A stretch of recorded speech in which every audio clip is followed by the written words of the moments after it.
Hello and welcome to school K M R video series on the history of Kashmir का आज fourth video है। और जो हमने लास्ट वीडियो में ऑलरेडी उत्पला डायनेस्टी के बारे में बात की और उसमें हमने देखा कि उत्पला डायनेस्टी का जो लास्ट रूलर था वो दीदा रानी थी। दीदा रानी एक फीमेल रूलर थी। तो अगर आपसे ये पूछा जाएगा कि जम्मू एंड कश्मीर की पहली फीमेल रूलर कौन है, एक्चुअली दीदा रानी से पहले भी दो फीमेल्स हैं जिन्होंने कश्मीर में रूल किया है, लेकिन उनमें उनकी ज़्यादा हिस्टोरिकल इंपॉर्टेंस नहीं है। वो रूलर्स है, एक है यशोवती, YASHOVATI यशोवती, और दूसरी जो रूलर है वो है Sugandha, SUGANDH Sugandha. So these are the two females who have ruled Kashmir before Didda Rani. लेकिन हिस्टोरिकल इंपॉर्टेंस दीदा रानी की है। अगर एग्जाम में पूछा गया क्वेश्चन और उसमें यशोवती और शुगंधा का नाम नहीं है ऑप्शंस में और बताया जाएगा, पूछा जाएगा कि सबसे पहली जो फीमेल रूलर है कश्मीर की वो कौन थी, तो उसका आंसर डेफिनेटली दीदा रानी होगा। ओके, तो अब हम आते हैं लोहरा डायनेस्टी में। तो लोहरा डायनेस्टी किसने फाउंड की? Lohara dynasty was founded by Sangram Raj. संग्राम राज दीदा रानी के भाई उजय राज का बेटा था, जिसे दीदा रानी ने ही बुलाया था। और लोहरा डायनेस्टी में कौन कौन से किंग आए हैं? लोहरा डायनेस्टी में किंग हर्षा है। हर्षा के दो प्रिंसेस है। हर्षा जो था किंग, उसके दो प्रिंसेस थे। एक का नाम था उसेला, UCCALA उसेला, और दूसरे का नाम है सुसेला, SUSSLLA सुसेला, उसेला एंड सुसेला। और दूसरा जो किंग था वो है king जयसिमा।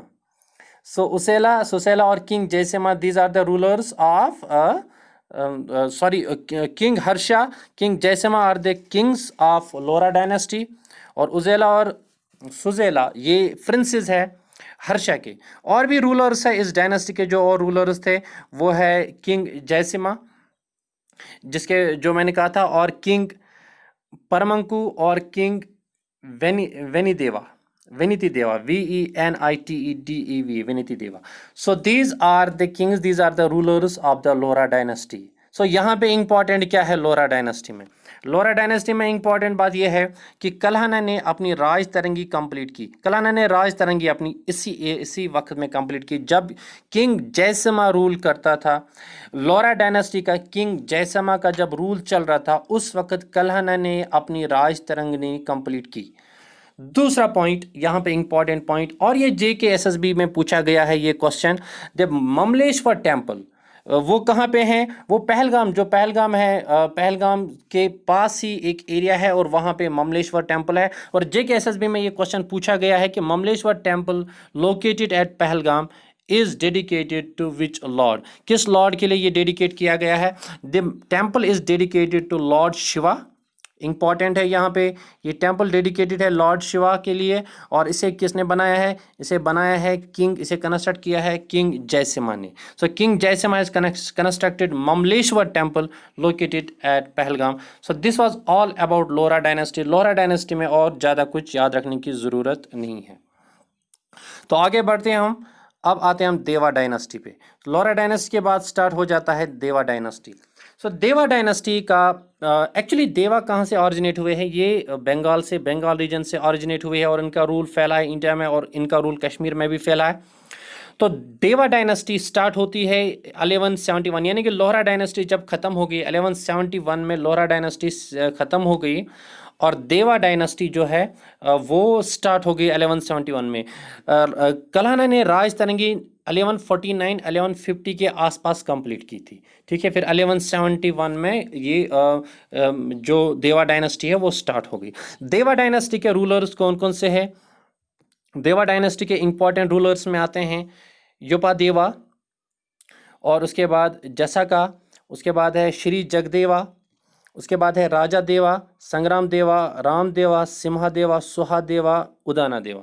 So these are the rulers of the Deva dynasty. सबके नाम याद रखने की ज़रूरत नहीं है, ना तो ये याद रहेंगे सारे के सारे नाम, लेकिन यहाँ पे कुछ चीज़ें इंपॉर्टेंट है जो आपको यहाँ पे याद रखनी है वो। और इसके बाद जो यहाँ पे रूल स्टार्ट हो जाता है, मुस्लिम्स का रूल स्टार्ट हो जाता है। तो देवा से, देवा ये हिंदूज थे, अब हिंदू रूल से मुस्लिम रूल में कैसे कन्वर्ट हो गया वो यहाँ पे इंपॉर्टेंट है समझने के लिए। तो आप देखिए, सबसे पहले यहाँ पे जब सिम्हा देवा का रूल था, सिम्हा देवा का रूल था, उस वक्त मंगोल्स ने अटैक किया था। Mongols attacked Kashmir for the first time during the rule of Simhadeva. Important point है यहाँ पे। मंगोल्स का डुलूचा और ये तातार चीफ डुलूचा ने अटैक किया था। तो एक्चुअली आई एम सॉरी, जो मंगोल्स ने अटैक किया था वो सिम्हादेवा नहीं सुहादेवा के टाइम पे किया था attack. So Mongols attacked for the first time at the time of Suhadeva, जब सुहादेवा यहाँ पे कश्मीर में रूलर था उस वक्त मंगोल ने अटैक किया यहाँ पे। ठीक है, अब जब मंगोल ने अटैक किया कश्मीर में तो सुहादेवा जो कश्मीर का रूलर था वो कश्मीर छोड़ के भाग गया। ठीक है, अब वो कश्मीर छोड़ के भाग गया, मंगोल्स ने यहाँ पे अटैक किया। उसका जो कमांडर था, आर्मी चीफ था, सुहादेवा का आर्मी चीफ, उसका नाम था रामाचंद्रा। रामाचंद्रा यहीं पे रहा और इसने क्या किया, इसने जो मंगोल्स ने अटैक किया था इसने मंगोल्स के साथ मुकाबला किया। ठीक है, ठीक है। तो यहाँ पे इंपॉर्टेंट बात आपको समझनी है कि देवा डायनेस्टी में जब सुहादेवा का रूल था, सुहादेवा के रूल पे मंगोल्स ने अटैक किया। मंगोल्स को देख के सुहादेवा कश्मीर छोड़ के भाग गया और उसका जो कमांडर इन चीफ था वो था रामाचंद्रा। तो रामाचंद्रा ने मंगोल्स का दिफा यहाँ पे सामना किया। ठीक है, अब यहाँ पे एक और बात है कि रिंचन एक लद्दाखी बुद्धिस्ट था जो लद्दाख से भाग के कश्मीर आया था सुहादेवा के टाइम पे। ये लद्दाख से भाग के कश्मीर आया था। ये लद्दाख से भाग के कश्मीर क्यों आया था? क्योंकि रिंचन इसका बाप रूलर था लद्दाख में और ये रूलर बनना चाहता था, लेकिन इसका जो अंकल है वो रूलर बन गया। अब इसने अपने अंकल के साथ बगावत की और इसने अपने अंकल के साथ लड़ाई की रिंचन ने, लेकिन ये हार गया उस लड़ाई में। अब ये हार गया तो ये डर की वजह से अब उसका अंकल जो है उसे मारेगा, इस वजह से ये रिंचन भाग के यहाँ कश्मीर में आ गया। ठीक है, तो सुहादेवा रूलर था, मंगोल्स ने अटैक किया, सुहादेवा भाग गया, रामचंद्रा उस वक्त आर्मी कमांडर था और रिंचन जो था इसने यहाँ पे सुहादेवा की आर्मी ज्वाइन की थी। रिंचन कौन था? लद्दाख का एक बुद्धिस्ट था। ठीक है, जो लद्दाख से भाग के कश्मीर आया था। जब सुहादेवा भाग गया तो रिंचन ने रामचंद्र के साथ मिलकर मंगोल्स का सामना किया। ठीक है, अब जब मंगोल्स यहाँ से निकल गए, ठीक है, और सुहादेवा भी निकल गया था, अब रामचंद्र रूलर यहाँ का बन गया, क्योंकि उस वक्त आर्मी कमांडर जो था वो रामचंद्र था, तो वही यहाँ का रूलर बन गया, कश्मीर का रूलर। लेकिन रिंचन ने क्या किया? रिंचन एक ग्रीडी पर्सन था, ये वहाँ पे भी हुकूमत चाहता था, लद्दाख में वहाँ पे रूल करना चाहता था, इसलिए वहाँ से भाग के आया था। अब रिंचन ने क्या किया?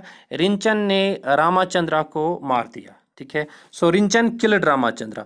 सो यहाँ भी आपको याद रखना है कि रिंचन जो था लद्दाखी बुद्धिस्ट था, मैंने मेंशन किया है। ओके, जब मंगोल्स भागे तो रिंचन ने रामचंद्रा को क्या किया? इसने रामचंद्रा को मार दिया। अब रामचंद्रा को मारने के बाद जो रिंचन था उसका नाम हो गया।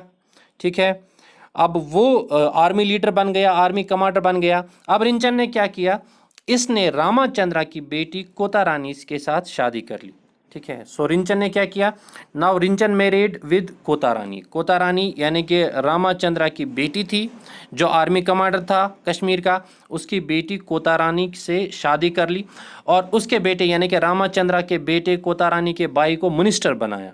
ठीक है, ताकि मुझे लोगों का सपोर्ट मिले, इस वजह से इसने कोता रानी के साथ शादी की और कोता रानी के भाई को मिनिस्टर बनाया ताकि लोगों का सपोर्ट इसे मिले। ठीक है, अब यहाँ पे क्या होता है? रिंचन जो है, अब क्योंकि लोगों का सपोर्ट नहीं था, ये एक बुद्धिस्ट था और कश्मीर में ज़्यादातर हिंदूज थे और ज़्यादातर लोग कश्मीर में ब्राह्मणस थे, तो इसे लोगों का सपोर्ट नहीं था। तो इसने क्या किया? रिंचन ब्राह्मणस के पास आया और इसने ब्राह्मणों को कहा कि मैं ब्राह्मण बनना चाहता हूँ। ठीक है, सो रिंचन ने चाहा कि वो अपना रिलीजन कन्वर्ट करे, सिर्फ इसलिए ताकि वो उसे लोगों का सपोर्ट मिले। ठीक है, अब इसने जब ये ब्राह्मण के पास आया और उसने ब्राह्मण से कहा, ब्राह्मण लीडर से कहा कि मुझे हिंदू बनना है, लेकिन ब्राह्मण ने क्या किया? उन्होंने एक खुफिया मीटिंग की और खुफिया मीटिंग में उन्होंने ये डिसाइड किया कि हम रिंचन को हिंदू नहीं मानेंगे। क्यों नहीं मानेंगे हिंदू? क्योंकि रिंचन की कास्ट कुछ लोअर कास्ट थी, इसलिए हम इसे ब्राह्मण नहीं मानेंगे, या तो ये हिंदू होना चाहिए, हाई कास्ट का होना चाहिए, तब ये ब्राह्मण बनता। लेकिन चूंकि ये बुद्धिस्ट है, कुछ लो कास्ट का है, तो ये ब्राह्मण नहीं बन सकता। ठीक है, अब रिंचन के हिंदू बनने के, ब्राह्मण बनने का जो इसका प्लान था लोगों का सपोर्ट हासिल करने के लिए, वो ख़त्म हो गया। ठीक है, फिर रिंचन ने क्या किया? रिंचन ने उसके बाद बताया जाता है कि इसने डिसाइड किया कि मैं कल सुबह जिसे देखूंगा सबसे पहले, और उसका जो रिलीजन होगा मैं वही रिलीजन एक्सेप्ट करूंगा। रिंचन ने ये डिसाइड किया कि कल सुबह की रोशनी आने के बाद जिसे मैं सबसे पहले देखूंगा, या कहीं पे बताया गया है कि इसने कहा कि जिसकी आवाज़ मैं सबसे पहले सुनूंगा तो मैं उसी का रिलीजन एक्सेप्ट करूंगा। जब सुबह हो गई तो सुबह रिंचन ने एक आवाज़ सुनी, और वो आवाज़ किसकी थी? वो आवाज़ थी बुलबुल शाह की। ठीक है, और बताया जाता है कि बुलबुल शाह ने सुबह आज़ान दी और रिंचन ने इस आज़ान को सुना, क्योंकि रिंचन ने शाम को डिसाइड किया था मैं सुबह जिसकी आवाज़ सुनूंगा उसी का रिलीजन एक्सेप्ट करूंगा। जब रिंचन ने देखा ये किसकी आवाज़ है, तो रिंचन ने देखा ये बुलबुल शाह की आवाज़ है। ठीक है, अब बुलबुल शाह कौन थे, सबसे पहले हम इस पे बात करेंगे। और हर किसी जो भी जम्मू एंड कश्मीर का रहने वाला है उसे ये पता होना चाहिए कि बुलबुल शाह कौन है। बुलबुल शाह एक तुर्किस्तानी सूफ़ी थे, तुर्किस्तानी सूफ़ी, जिसे यहाँ पे भेजा गया था, उसके मास्टर ने उसे भेजा था कश्मीर रिलीजन ऑफ इस्लाम फैलाने के लिए, इस्लाम फैलाने के लिए उसे भेजा गया था। बुलबुल शाह का असली नाम जो था, उसका असली नाम था सैयद शरफुद्दीन अब्दुल रहमान शाह। ठीक है, सो बुलबुल शाह का असली नाम, बुलबुल शाह के नाम से मशहूर है, लेकिन इनका असली नाम है सैयद शरफुद्दीन अब्दुल रहमान शाह। और इसे अपने मास्टर सैयद नियामतुल्लाह ने भेजा था कश्मीर रिलीजन ऑफ इस्लाम फैलाने के लिए। अब इसने क्या किया, जब रिंचन ने देखा बुलबुल शाह को, तो वो बुलबुल शाह के पास आया और उसे कहा कि क्या मैं आपका रिलीजन एक्सेप्ट कर सकता हूँ। तो बिल्कुल बुलबुल शाह ने उसे रिलीजन एक्सेप्ट करने के लिए कहा, और बुलबुल शाह ने और जो रिंचन है, रिंचन ने इस्लाम एक्सेप्ट किया, और उसके बाद रिंचन का नाम बुलबुल शाह ने रखा। इसका नाम पहले रिंचन था, अब बुलबुल शाह ने इसका नाम रखा सुल्तान Sadruddin. So Sultan Sadruddin, he was their first Muslim leader, Muslim ruler of Kashmir। जब हम मुस्लिम रूल पढ़ेंगे तो वहाँ पे आप देखोगे, वहाँ पे किसी और लीडर का नाम बताया जाता है, लेकिन एक्चुअली जो शाह मीर है वो एक्चुअली फर्स्ट मुस्लिम रूलर नहीं है कश्मीर का। फर्स्ट मुस्लिम रूलर कश्मीर का है रिंचन, जिसका नाम बाद में रखा गया सुल्तान सदरुद्दीन। और उसने, वो एक्चुअली एक लद्दाखी बुद्धिस्ट था, और उसने क्या किया, उसने एक्सेप्ट किया इस्लाम, और उसका नाम पड़ गया सुल्तान सदरुद्दीन। ठीक है, अब सुल्तान सदरुद्दीन यानी कि रिंचन को उसके 3 साल बाद मारा गया, मर्डर किया गया। जो रिबल्स थे उन्होंने उसको मारा। अब रिंचन जो थे यानी कि सुल्तान सदरुद्दीन थे, उन्होंने शाह मीर को अपने आर्मी का लीडर बनाया था। जब वो जिंदा थे तो उन्होंने शाह मीर को अपनी आर्मी का लीडर बनाया था। ठीक है, अब उन्होंने शाह मीर को अपनी आर्मी का लीडर बनाया था। जब सुल्तान सदरुद्दीन जो है यानी कि रिंचन मर गया, अब यहाँ पे शाह मीर आ गया। तो शाह मीर ने क्या किया, शाह मीर ने सबसे पहले जो कोता रानी थी यानी कि जो रिंचन की बीवी थी, रिंचन की बीवी ने, अब जब रिंचन मर गया तो उसे परसुएट किया गया, कोता रानी को परसुएट किया गया कि वो उदाना देवा, यहाँ पे आप उदाना देवा का नाम लास्ट में है, यहाँ पे आप उदाना देवा देखोगे सुहा देवा के बाद। तो कोता रानी को बोला गया कि आप उदाना देवा के साथ शादी करो। ठीक है, जब रिंचन मर गया। सो बिल्कुल कोता रानी ने ऐसा किया। कोता रानी ने रिंचन के मरने के बाद उदाना देवा से शादी की। तो यहाँ पे थोड़ा कन्फ्यूजन है, लेकिन आपको ये समझना होगा कि कोता रानी ने पहले शादी की थी रिंचन के साथ, जो कि बुद्धिस्ट था, जो कि बाद में मुस्लिम बन गया। लेकिन उसके मरने के बाद कोता रानी ने फिर से एक हिंदू लीडर के साथ यानी कि उदाना देवा के साथ शादी कर ली, और रिंचन का भी एक बेटा पैदा हुआ था कोता रानी को, और उदाना देवा का भी एक बेटा पैदा हुआ था कोता रानी को। जो उदाना देवा का बेटा था उसका नाम था बटा बख्शिकन, BATTA बटा BHIKSHANA, बख्शना, बटा बख्शना was there, he was the son of कोता रानी एंड उदाना देवा। ठीक है, अब शाह मीर ने क्या किया, तो शाह मीर ने यहाँ पे मौके का फ़ायदा उठाया। जब बटा बख्श देवा अभी छोटा ही था तो इसने क्या किया, उदाना देवा मर गया और खुद ही मर गया। कुछ टाइम के बाद, शादी के बाद कुछ साल बाद, 2-3 साल बाद, जो उदाना देवा है वो मर गया। अब कोई रूलर नहीं रहा, रिंचन भी मर गया था, उदाना देवा भी मर गया। अब यहाँ पे कोता रानी बची थी, तो कोता रानी ने डिसाइड किया कि वो अपने बेटे को यानी कि बता बख्शना को रूलर बनाएगा कश्मीर का, जबकि बता बख्शना जो है वो अभी छोटा ही था। तो यहाँ पे शाहमीर जो कि आर्मी का लीडर ऑलरेडी था, कमांडर था, उसने मौके का फ़ायदा उठाया और उसने कोता रानी के बेटे को यहाँ पे मार दिया। यानी कि जो बटा बख्शना था उसको शाहमीर ने मारा और शाहमीर ने यहाँ पे अपना रूल कायम किया। तो यहाँ पे स्टार्ट अब होता है मुस्लिम रूल। ठीक है, तो आई होप आपको ये समझ आया होगा। थोड़ा सा ये ट्विस्टेड था। अगर आपको इस बारे में, हाँ, कोता रानी ने यहाँ पे एक और पॉइंट मैं मेंशन करना चाहूँगा कि शाहमीर ने कोता रानी के लिए कंडीशन रखी थी, वो ये कि या तो तुम मेरे साथ शादी कर लो या तो तुम मर जाओ। So there were two conditions, either to marry Shahmir और टू गेट किल्ड। तो कोता रानी ने एक्सेप्ट किया, उसने एक्सेप्ट किया कि वो शाहमीर के साथ शादी करेगी। ठीक है, बट जब at on the day of wedding, जब वेडिंग डे था, तो मैंने आपको पहले कहा था जोना राजा क्रॉनिकल के बारे में, जिन्होंने अपडेट किया है राज तरंगनी को। तो जोना राजा अपने क्रॉनिकल में ये कहता है कि कोता रानी ने पहले एक्सेप्ट किया कि शी विल मैरी शाहमीर, लेकिन जब वेडिंग डे था देन कोता रानी ने क्या किया, उसने एक छुरे से अपने आप को काटा, अपने पेट को काटा, and she took her intestines and gave to Shahmir. So thank you for watching this video. अगर आपको अच्छा लगा तो प्लीज़ आप वीडियो को लाइक कीजिए और शेयर कीजिए, चैनल को सब्सक्राइब कीजिए। Thank you.